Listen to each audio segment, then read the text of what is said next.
नमस्कार। अब तक आप अमेरिका द्वारा ईरान पर बमबारी के बारे में कहीं न कहीं सुन या पढ़ चुके होंगे।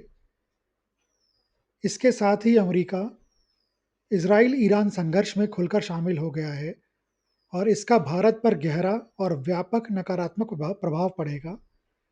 चूँकि भारत तेल आयात पर काफ़ी हद तक निर्भर है, इसलिए इससे भारत की अर्थव्यवस्था पर गंभीर असर पड़ सकता है। इस वीडियो में मैं आपको इस प्रभाव को 6 मुख्य बिंदुओं में समझाऊँगा। पहला, skyrocketing crude oil prices and its ripple effects यानी कच्चे तेल की कीमतों में ज़बरदस्त उछाल और उसके दूरगामी परिणाम। दूसरा प्रभाव, भारतीय शेयर बाजार में विभिन्न सेक्टर्स पर सीधा असर। तीसरा प्रभाव, निवेशकों की भावना और पूंजी प्रवाह पर। चौथा प्रभाव, व्यापक आर्थिक और रणनीतिक स्तर पर। पांचवा प्रभाव, Nifty 50, gold, silver, crude oil और यूएसडी आईएनआर पर। और छठा और अंतिम प्रभाव, आम भारतीयों पर गहरा असर। चलिए इन सब बिंदुओं को थोड़ा विस्तार में समझते हैं। सबसे पहला प्रभाव, कच्चे तेल की कीमतों में जबरदस्त उछाल और इसके दूरगामी प्रभाव। पहला है आपूर्ति में बाधा की आशंका यानी सप्लाई डिसरप्शन फेयर। ईरान एक प्रमुख तेल उत्पादक देश है और खास बात यह है कि वह हार्मुज की खाड़ी को नियंत्रित करता है, जो दुनिया के समुद्री तेल परिवहन का एक महत्वपूर्ण रास्ता है। अमेरिका की सीधी भागीदारी से इस क्षेत्र में तेल ढांचों या शिपिंग पर हमला, अवरोधों या ब्लॉकेड की संभावना बढ़ गई है। इससे वैश्विक कच्चे तेल की कीमतों में भारी उछाल आ सकता है। कुछ विश्लेषकों का तो यह भी मानना है कि कीमत आसानी से 100 से $130 प्रति बैरल तक जा सकती हैं और यदि यह संघर्ष और लंबे समय तक चला तो इससे भी अधिक। दूसरा है massive import bill and CAD widening, आयात बिल में उछाल और चालू खाता घाटा में वृद्धि। भारत अपनी 85% से अधिक कच्चे तेल की ज़रूरतें आयात करता है। अगर कच्चे तेल की कीमतों में तेजी आती है तो इससे भारत का आयात बिल तेजी से बढ़ेगा, जिससे चालू खाता घाटा और अधिक बढ़ जाएगा। सीएडी बढ़ने का मतलब है कि देश जितनी विदेशी मुद्रा कमा रहा है, उससे कहीं ज़्यादा खर्च कर रहा है, जो निवेशकों के लिए एक बड़ा खतरे का संकेत हो सकता है। तीसरा, रुपी डिप्रिसिएशन यानी रुपए में गिरावट। सीएडी बढ़ने और महंगे तेल आयात के लिए डॉलर की मांग बढ़ने से भारतीय रुपया अमेरिकी डॉलर के मुकाबले और कमज़ोर होगा। कमज़ोर रुपया आयात को और महंगा बना देगा, जिससे महंगाई बढ़ती है, एक खुद को दोहराने वाला चक्र बन जाएगा इस तरीके से। चौथा, इन्फ्लेटरी स्पाइरल यानी कि महंगाई में तेज उछाल। कच्चे तेल की बढ़ती कीमतें सीधे तौर पर पेट्रोल, डीजल और जेट फ्यूल की कीमतों में इजाफा करती हैं। इससे परिवहन की लागत बढ़ती है, जिससे हर चीज़, खाद्य पदार्थ, उपभोक्ता वस्तुएं, औद्योगिक उत्पाद महंगे हो जाते हैं। इससे डब्ल्यूपीआई यानी कि थोक मूल्य सूचकांक और सीपीआई यानी उपभोक्ता मूल्य सूचकांक दोनों में तेज वृद्धि होती है, जिससे आम आदमी की क्रय शक्ति और मांग दोनों कमजोर होती हैं। पांचवा, आरबीआई मॉनेटरी पॉलिसी टाइटनिंग यानी आरबीआई की सख्त मौद्रिक नीति। अगर महंगाई बेकाबू होती है तो आरबीआई को ब्याज दरों में कटौती की योजना छोड़कर ब्याज दरों में वृद्धि करनी पड़ सकती है। ऊंची ब्याज दरों से लोन लेना महंगा हो जाता है, जिससे उपभोक्ता और निवेशक दोनों घटते हैं और शेयर बाजार में निवेश की बजाय फिक्स्ड इनकम विकल्प अधिक आकर्षक लगने लगते हैं। और छठा, रिड्यूस्ड जीडीपी ग्रोथ यानी जीडीपी ग्रोथ में गिरावट। उच्च महंगाई, ऊंची ब्याज दरें, कम उपभोग और उद्यमों के लिए बढ़ती लागत, ये सब मिलकर भारत की आर्थिक वृद्धि को धीमा कर सकते हैं। कुछ अनुमान बताते हैं कि हर $10 प्रति बैरल क्रूड ऑयल की बढ़ोतरी से भारत की जीडीपी में ग्रोथ में 0.3% तक की गिरावट आ सकती है। कमाल है। आगे बढ़ते हैं अगले बिंदु की तरफ। ये है direct impact on Indian share market sectors, यानी कि दूसरा प्रभाव होगा भारतीय शेयर बाजार के विभिन्न सेक्टर्स पर सीधा प्रभाव। भाई अधिकतर सेक्टर्स पे नेगेटिव प्रभाव ही होगा, इन्हें नकारात्मक प्रभाव ही होगा। ज़्यादा संवेदनशील सेक्टर्स इनमें से हैं ऑयल मार्केटिंग कंपनियां, ओएमसीज। अब आईओसी, बीपीसीएल, एचपीसीएल जैसी कंपनियां भारी दबाव में आ जाएंगी, क्योंकि उनके लिए कच्चे तेल की लागत बहुत बढ़ जाएगी। भले ही ये कंपनियां उपभोक्ताओं पर कुछ बोझ डालें, लेकिन महंगाई और जन भावना को नियंत्रित करने के लिए सरकार खुदरा ईंधन की कीमतों पर नियंत्रण रख सकती है। इससे इन कंपनियों की रिफाइनिंग और मार्केटिंग मार्जिन बहुत बुरी तरह से प्रभावित होगा और इनके शेयरों में तेज गिरावट संभव है। दूसरा हो गया एविएशन यानी उड्डयन। Indigo, spice jet, air India यानी टाटा की एयर इंडिया जैसी एयरलाइंस पर गहरा असर पड़ेगा, क्योंकि एविएशन टरबाइन फ्यूल एटीएफ इनकी कुल लागत का लगभग 30 से 40% होता है। एटीएफ की कीमतों में वृद्धि से इनकी मुनाफाखोरी खत्म हो सकती है, जिससे ये टिकट की कीमतें बढ़ा सकते हैं। लेकिन भारत जैसे मूल्य संवेदनशील बाजार में इससे डिमांड पर बुरा असर पड़ेगा। तीसरा है लॉजिस्टिक्स एंड ट्रांसपोर्टेशन। ट्रकिंग और शिपिंग जैसे डीजल निर्भर सेक्टरों की परिचालन लागत बढ़ेगी, जिससे मार्जिन घटेगा। चौथा हो गया केमिकल्स, पेंट्स, टायर्स, फर्टिलाइजर्स। ऐसे उद्योग जो कच्चे माल के रूप में पेट्रोलियम डेरिवेटिव्स जैसे कि नाफ्था, ईथेन, प्रोपेन का उपयोग करते हैं, उनकी इनपुट लागत बढ़ेगी। पिडिलाइट, एसआरएफ, आरती इंडस्ट्रीज, दीपक नाइट्राइट जैसी कंपनियों की लाभप्रदता प्रभावित हो सकती है। फर्टिलाइजर्स कंपनियां भी उच्च गैस तेल कीमतों के से प्रभावित होंगी, जिससे या तो कीमतें बढ़ेंगी या सरकार को ज़्यादा सब्सिडी देनी होगी। पांचवा हो गया ऑटोमोबाइल। पेट्रोल डीजल की ऊंची कीमतों से पारंपरिक वाहनों की मांग कम हो सकती है। हालांकि इससे इलेक्ट्रिक व्हीकल्स की मांग भविष्य में बढ़ सकती है, लेकिन निकट भविष्य में कच्चे माल की लागत जैसे कि प्लास्टिक, रबर और उपभोक्ता की कमजोर क्रय शक्ति से सेक्टर को नुकसान होगा। छठा है एफएमसीजी सेक्टर। उच्च परिवहन लागत और पैकेजिंग सामग्री जैसे पेट्रोलियम आधारित प्लास्टिक की कीमतें बढ़ने से मार्जिन दबाव में आएंगे इस सेक्टर की सारी कंपनियां। ठीक है।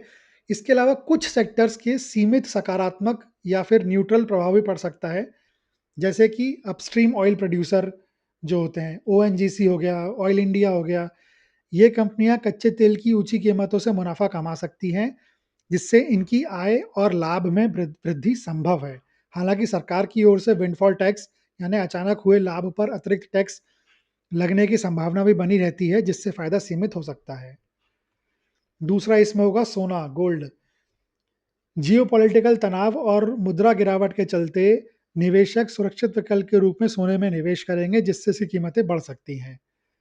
अगर कोई गोल्ड माइनिंग या उससे जुड़ी कंपनियां जो लिस्टेड हैं, उसकी उनको इनका लाभ हो सकता है। तीसरा हो गया डिफेंस यानी कि रक्षा क्षेत्र। डिफेंस सेक्टर की कंपनियां सरकार से ज़्यादा ऑर्डर मिल सकता है और बाजार में सकारात्मक भावनाएं बन सकती हैं। हालांकि यह लाभ सीमित और विशिष्ट होगा, क्योंकि पूरे मार्केट का माहौल नेगेटिव रहेगा। ठीक है। नेक्स्ट बिंदु की तरफ चलते हैं। ये हो गया investor sentiment and capital flows यानी निवेशकों की भावना और पूंजी प्रवाह पर प्रभाव। इसमें जो है निवेशकों की जोखिम से दूरी और इसका प्रभाव में जोखिम से बचाव की प्रवृत्ति और एफआईआई का बाहर निकलना यानी risk aversion and FII outflows. FIIs एक रिस्क ऑफ मानसिकता अपनाएंगे, यानी वे जोखिम वाले निवेशों से दूर रहना चाहेंगे। भारत जैसे उभरते बाजारों को अस्थिर और संवेदनशील माना जाएगा, जिससे भारतीय शेयर और बॉन्ड बॉन्ड बाजारों में बड़े पैमाने पर विदेशी पूंजी का बाहर निकलना हो सकता है। इससे भारतीय रुपया और शेयर बाजार दोनों पर दबाव और बढ़ेगा। ठीक है। दूसरा होगा डोमेस्टिक इन्वेस्टर्स पैनिक यानी घरेलू निवेशकों में घबराहट। घरेलू रिटेल और संस्थागत निवेशक भी बाजार में गिरावट और नकारात्मक खबरों से घबरा सकते हैं। इससे पैनिक सेलिंग यानी घबराहट में बिकवाली हो सकती है, जो गिरावट को और तेज भी कर सकती है। और तीसरा है इंक्रीज वॉलेटिलिटी यानी भारी उतार चढ़ाव। बाजार में अत्यधिक अस्थिरता देखने को मिल सकती है। एक ही दिन में तेज गिरावट या अचानक रिकवरी जैसे इंट्राडे स्विंग्स बढ़ेंगे, जिससे निवेशकों के लिए पूर्वानुमान और निर्णय लेना बहुत मुश्किल हो सकता है। ठीक है। अगले बिंदु की तरफ चलते हैं, ये है broader economic and strategic implications, यानी व्यापक आर्थिक और रणनीतिक स्तर पर जो प्रभाव होगा उस वो है। इसमें पहला क्या है? ट्रेड डिसरप्शंस, व्यापार में रुकावट। यह संघर्ष वैश्विक बाजार मार्गों को बाधित कर सकता है, जिससे भारत के तेल के अलावा अन्य निर्यात निर्यात और आयात भी प्रभावित होंगे। ईरान और इसराइल के साथ भारत का कुल व्यापार भले ही सीमित हो, लेकिन उस पर यह सीधा असर डालेगा, विशेष रूप से जो इन दोनों देशों से हो रहा है। दूसरा हो गया स्ट्रेटेजिक प्रोजेक्ट एट रिस्क, यानी रणनीतिक परियोजना संकट।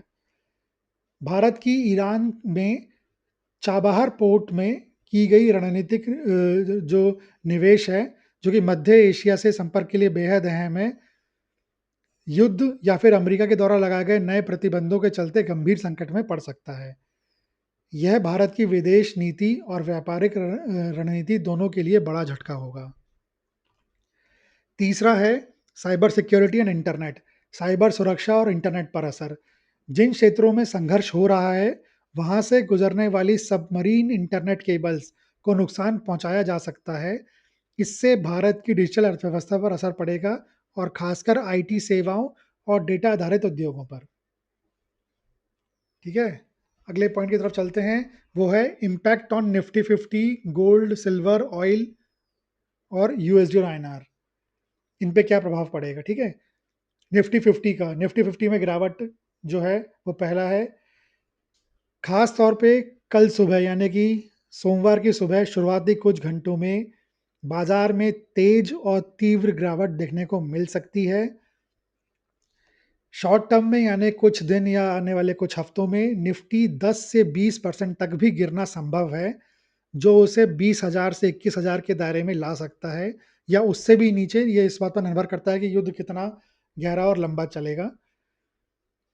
अगर संघर्ष और भी लंबा चला और इससे वैश्विक जो तेल आपूर्ति है वो कई महीनों तक बाधित रही, तो निफ्टी जो है एक लंबे और गहरे बियर मार्केट में प्रवेश कर सकता है, जिसमें कि 20 या 35 25 या 35% या उससे भी अधिक की गिरावट की संभावना से इनकार नहीं किया जा सकता। उस स्थिति में इंडेक्स को जो है कई साल पुराने स्तर तक पहुंच सकता है। ये सब कुछ डिपेंड करेगा कि ये जो वॉर है ये कितना इंटेंसिफाई होता है, कितना गहराता है ये जो कन्फ्लिक्ट है। दूसरा इसमें है पेट्रोल डीजल के प्राइस, यानी पेट्रोल डीजल की कीमतें। यह वह क्षेत्र है जहां भारत को सीधा और सबसे गंभीर प्रभाव झेलना पड़ेगा। इस समय ब्रेंट क्रूड की कीमत जो है वो करीब $70-80 के प्रति बैरल के आसपास है। अगर हॉर्मूज की खाड़ी को ईरान ने बंद कर दिया, तो ब्रेंट जो है वो बहुत तेजी से उस कीमत बढ़ेगी, जो कि 120 से $150 प्रति बैरल तक पहुंच सकती है। और यदि स्थिति और भी ज़्यादा बिगड़ती है तो $200 प्रति बैरल से भी अधिक संभव है। अगर भारत सरकार टैक्स में बदलाव ना करे और पूरा बोझ जो इसका है वो उपभोक्ता पर डाल दे, तो पेट्रोल की कीमत जो है वो 20 से ₹25 प्रति लीटर तक बढ़ सकती है। यानी कि पेट्रोल की कीमत जो है वो 115, ₹130 लीटर भी हो सकती है। डीजल जो है वो 105 से ₹120 प्रति लीटर हो सकता है। अगर ब्रेंट जो है वो $150 के भी ऊपर चला जाता है प्रति बैरल, तो भारत में पेट्रोल की कीमतों में 30 से ₹50 प्रति लीटर की बढ़ोतरी हो सकती है, और सिमिलरली डीजल की कीमतों में भी इतनी बढ़ोतरी हो सकती है। और अगर ब्रेंट जो है वो $200 प्रति बैरल के ऊपर चला जाए, तो भारत में पेट्रोल की कीमतें ₹200 प्रति लीटर के ऊपर निकल सकती हैं, और डीजल के भी इसके आसपास पहुंच सकता है। तो स्थिति बद से बदतर हो जाएगी अगर जो है क्रूड ऑयल के प्राइसेस बढ़ गए इतने ज़्यादा तो। तीसरा इसमें है गोल्ड सिल्वर के प्राइसेस। तो भाई सोना पारंपरिक रूप से एक सुरक्षित निवेश यानी कि सेफ हेवन माना जाता है, और युद्ध की स्थिति में इसकी कीमतों में 15 से 30% की तेजी या बढ़ोतरी बहुत संभव है। अगर संघर्ष लंबे समय तक चला, तो 24 कैरेट गोल्ड का जो 10 ग्राम का कीमत है वो ₹1,30,000 से भी ऊपर तक आराम से पहुंच सकती है। चांदी की कीमतें भी बढ़ेंगी, लेकिन क्योंकि उसका औद्योगिक मांग के कारण थोड़ी मंदी, औद्योगिक मांग में मंदी आएगी, उस कारण से थोड़े समय दबाव में रह सकते है चांदी की कीमत। फिर भी लॉन्ग टर्म में इसकी में भी तेजी की संभावना रहेगी। चौथा इसमें पॉइंट है यूएसडी आईएनआर एक्सचेंज रेट जो होता है। अभी जो है यूएसडी आईएनआर इस समय करीब 86 रुपए 50 पैसे इसके आसपास कहीं है। लेकिन तेल आयात के लिए डॉलर की भारी मांग, एफआईआई द्वारा पूंजी निकासी और उभरते बाजारों में निवेशकों से दूरी के चलते रुपया तेजी से कमजोर हो सकता है। आरबीआई हस्तक्षेप जरूर करेगा, लेकिन उसका असर सीमित रहेगा। शुरुआत में रुपए 87-88 रुपए तक पहुंच जाएगा, फिर 89-90 रुपए तक भी पहुंच सकता है कुछ दिनों में या कुछ हफ्तों में।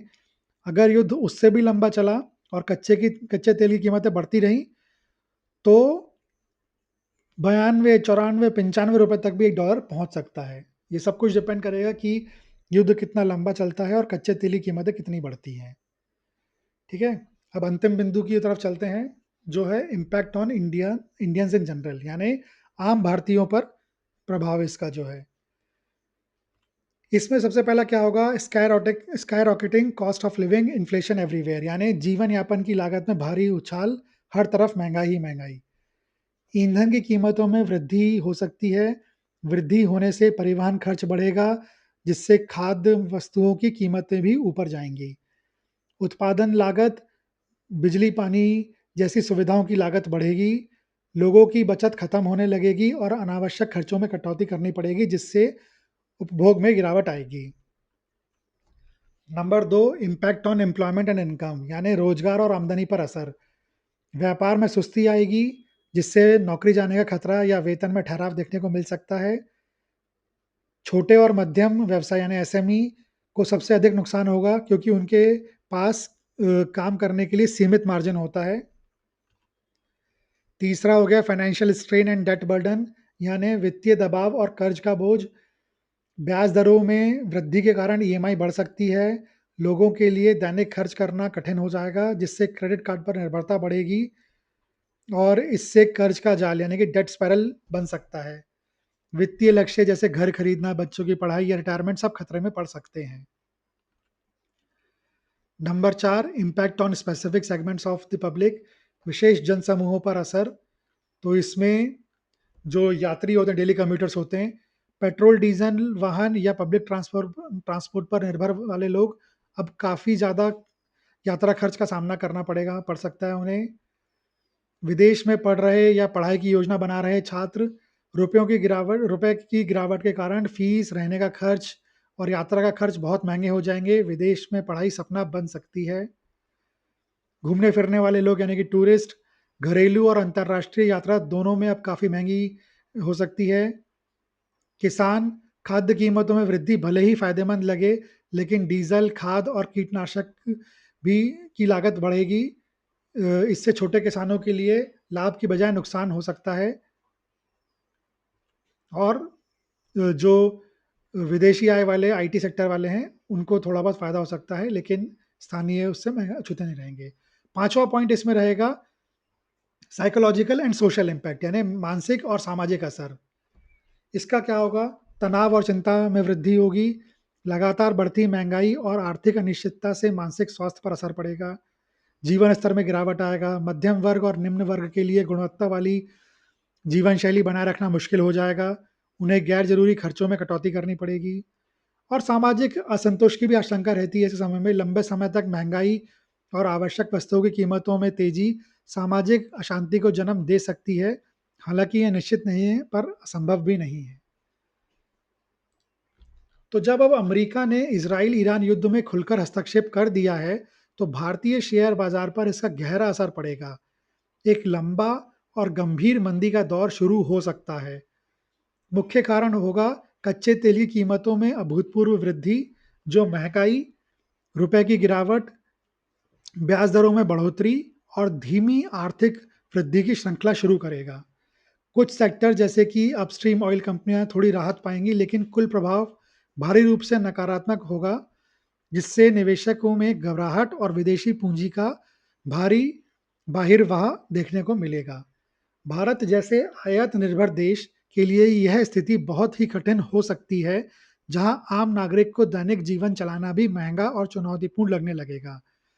यह एक कॉस्ट ऑफ लिविंग क्राइसिस बन सकता है, जिससे रोजगार, उपभोग और आर्थिक गति तीनों पर असर पड़ेगा। आइए आशा करें कि आने वाले दिनों में समझदारी से काम लिया जाए और विश्व के नेता मिलकर इस युद्ध को सुलझा लें। वीडियो देखने के लिए धन्यवाद।